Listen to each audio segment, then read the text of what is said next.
Hey, what's up, everybody? Welcome to the On Mission podcast today. And in today's episode, we're kind of exploring some interesting viewpoints, perhaps, and thinking about what happens when one person just wants the facts, but the other person is, oh, I'm all about how it feels. Have you ever walked away from a conversation that is like, how did that end in conflict or opposition?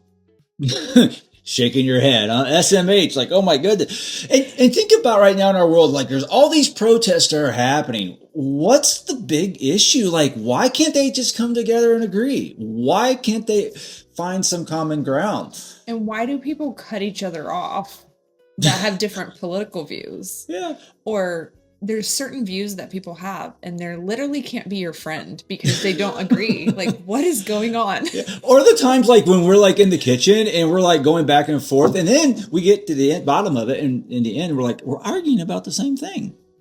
Yeah. So, what is this all about? And that's what we're going to break it down today in real time, in thinking about this idea of people who look at things objectively and those who look at things more subjectively. And so this has showed up so real in our own lives, in our marriage. But here's the deal. I don't think you have to be either or. Correct. I think you can access both if you're aware. Yeah. And here's the other thing too, from the get-go. This isn't about who's right or who's wrong. No.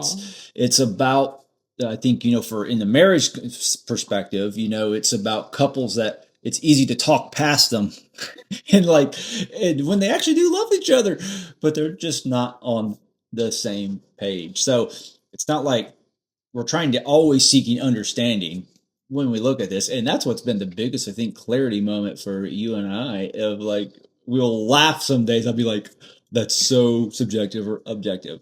And so we're gonna break this down in real time for you folks. And so as we But you can communicate more efficiently when you understand what's going on. So this is like an awakening of understanding of like what's really happening in a conflict, like whether it's in business or friends, marriage, parenting. Yeah. It can be an awakening moment. Just think about how many times I've left a conversation and be like, what actually just happened there? Like, what's actually true? Was there any data involved here? And if you don't know, folks, here it is. I'm more of the objective thinker in the relationship here, and most of the time. And Kristen, you are more obviously the subjective person, and not always. But it depends on the topic. Yeah, but that's kind of where it's predominantly a lot of times we land. Yeah. Remember those teeter-totters back in the day? Probably not even allowed to have them on playgrounds anymore. Jump off and make somebody slam the ground. You sound like you did that before. Maybe. Yeah. Or someone did it to me. Or I was the heavier person. I just kept them up in the air and they're like, yeah. That's a picture of the conflict going on. Absolutely.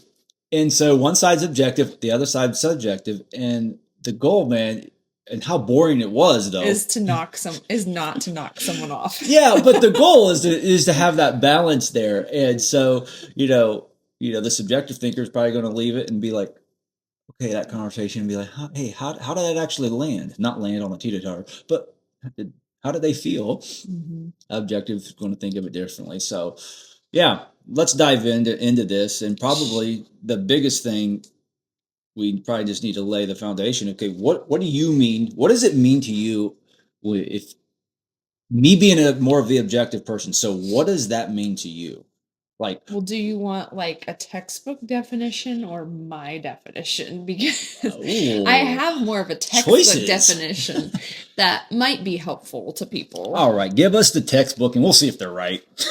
So this is like from an APA Dictionary of Psychology. If you want judgment, so objective thinking is judgment based on observable phenomena and facts rather than subjective interpretation. That's kind of like, let's try this definition's a little simpler.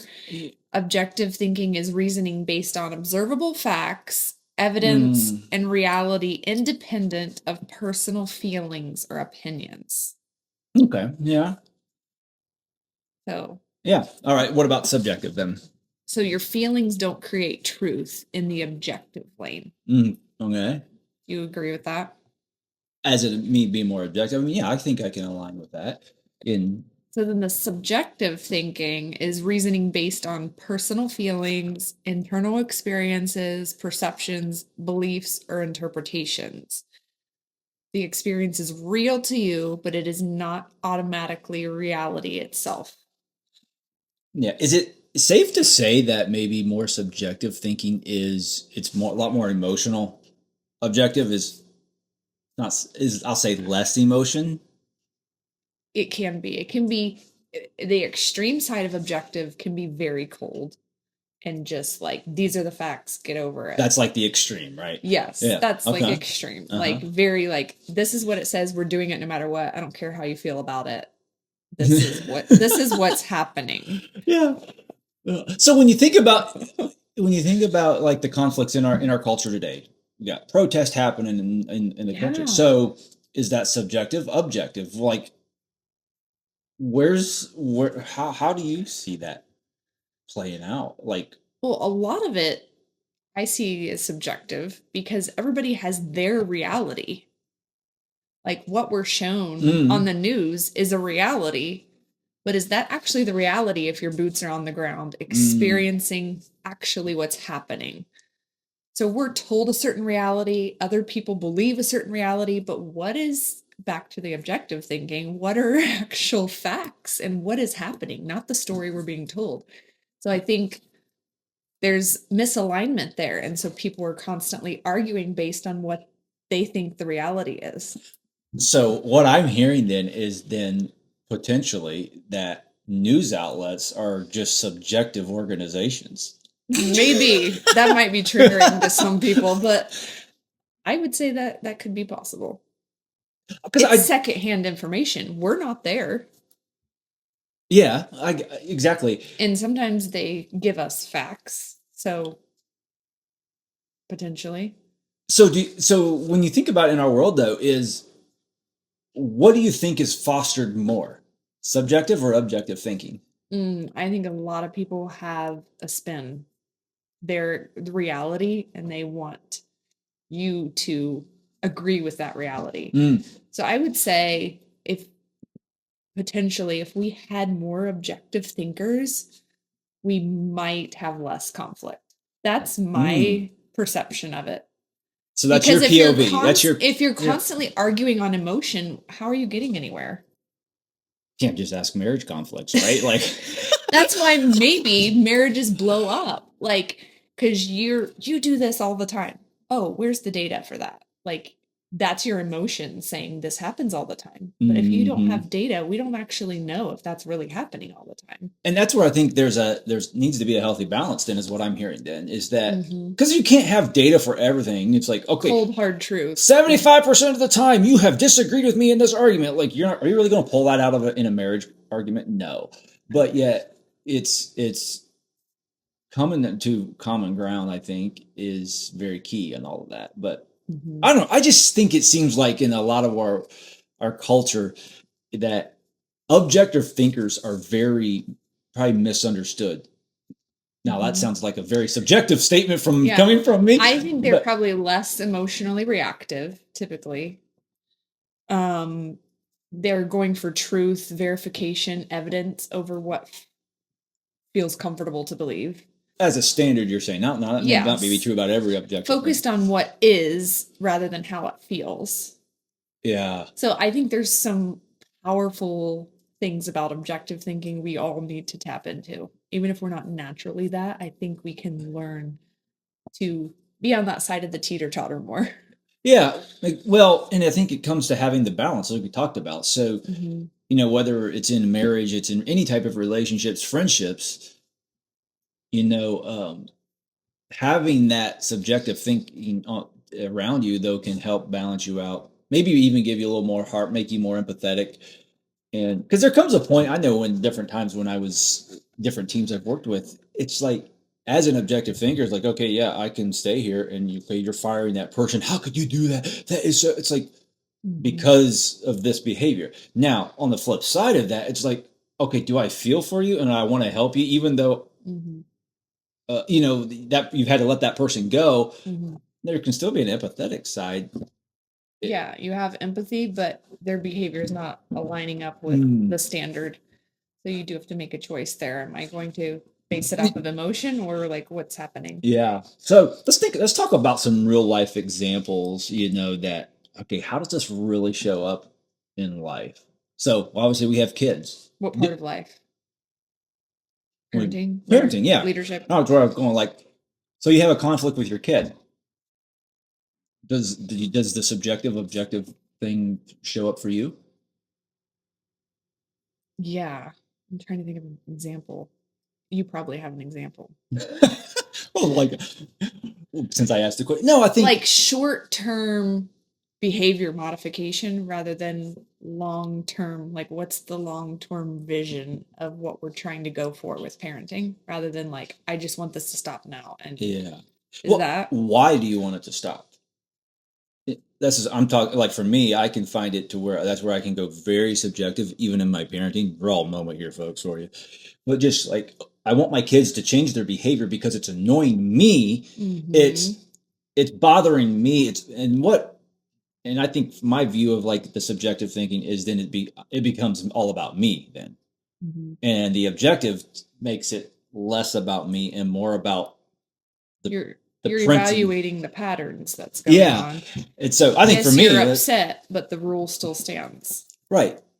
But I think for me, it's like my subjectiveness can come out because I want the kids to stop it because it's Mhm. frustrating me rather Yeah. than like, oh, wait, they actually just want my time. If Mhm. I go to like what do they want it? So, you think about money. And Just maybe some people just like they don't want their kids to feel sad and let down. So yeah. then they have to fix that. And then if you try to always fix that, then you are teaching your kids that emotions control outcomes Yeah. and that Which they can manipulate the situation.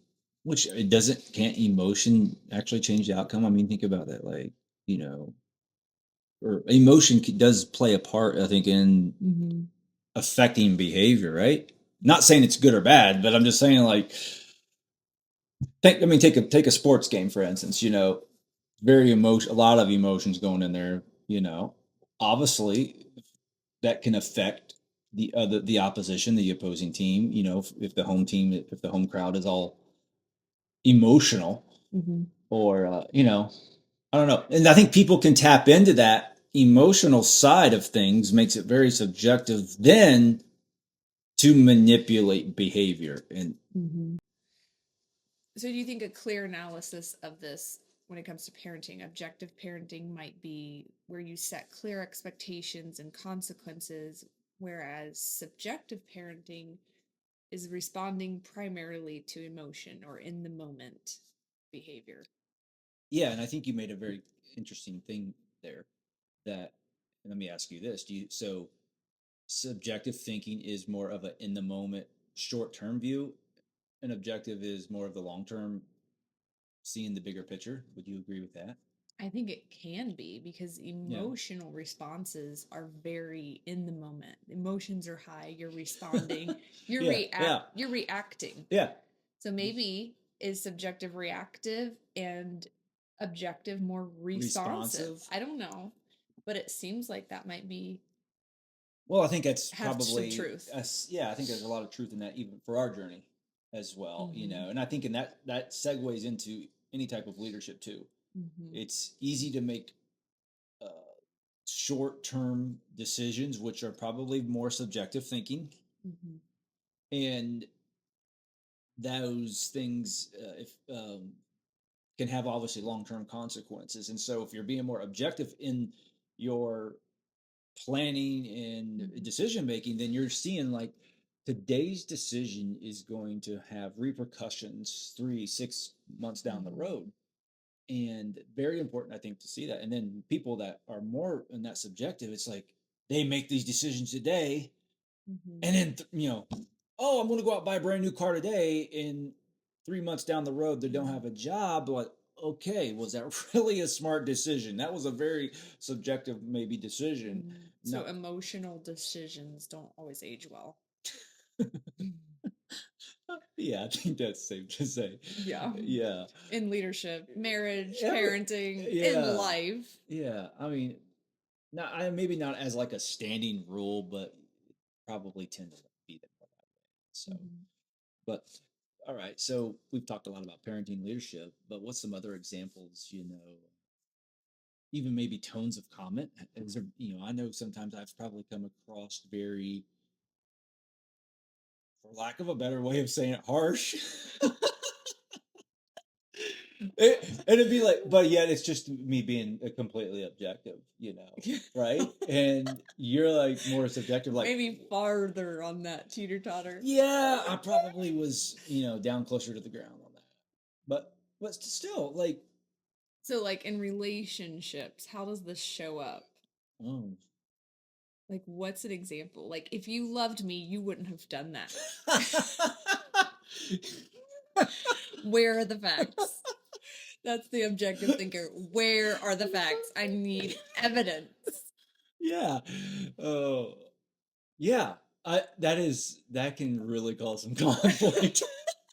But this is why this is such a good table conversation It at is. supper with your kids, even. They need to learn this because this is why emotions are loud on the internet. People are like lighting up the comments with emotional arguments, and Yes. they cannot talk like we cannot have conflict civilly anymore. Right. Because how much conflict can be resolved if we just came to the table and with mutual respect and say, okay, help me see it from your point of view Mhm. and you see it from mine, and let's come to a common agreement and resolve this. And can we all like lay down our emotional triggers a bit and put our adult Yeah. personas on? Yeah. Yeah. Leave the kid version of you at the door. No, but yeah, But it's not to say that, like, maybe we're sounding a little like subjective is wrong and objective is no, right. no, no, no, No, no, like, no. there's a place for both, right? Yes, yes. And I think objective thinking is going to hear the content of what is being said. Mhm. Subjective thinking is going to hear the impact or the tone. They're more in tune to that, the emotional side, like we've talked about. Mm. And so it's not right or wrong. It's Mhm. understanding. Like, okay, this is Mhm. how this person, whether it's my partner, spouse, or kid, whatever it may be, this is how they respond and how Mhm. they go about it. And understanding that. And I think that's probably, and this is a whole nother topic, but that brings a whole emotional intelligence into the conversation of like, Mhm. you know, understanding that. And otherwise, there's just going to be a lot of misunderstanding, and which leads to Mhm. misalignment, which leads to chaos and conflict. Mhm. So, Yeah, just being super aware yeah, of how you're coming across and how the other person thinks across from exactly, exactly. So, so what would you say as being more subjective? What is some things that you would be like, man, this is what I appreciate or what I need to hear from the objective person?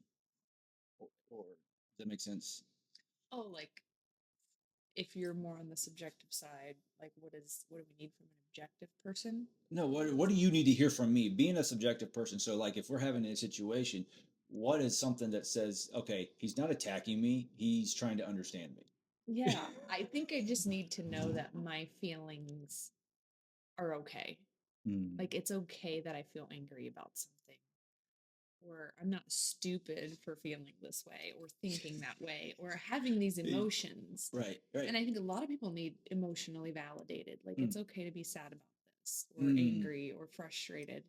And then, like, okay, now let's work through after you've kind of regulated that and not condemned that, then it's like, okay, now let's work through what's happening underneath those emotions. Mm. Yeah, exactly. Kind of peeling back like an onion, go layer Mhm. by layer. Mhm. Yeah. Then it can get really beautiful, I think, because then you start creating this synergy in Yeah. relationships, friendships, your marriage, even your kids, when you start trying to lead with understanding and compassion, Yeah.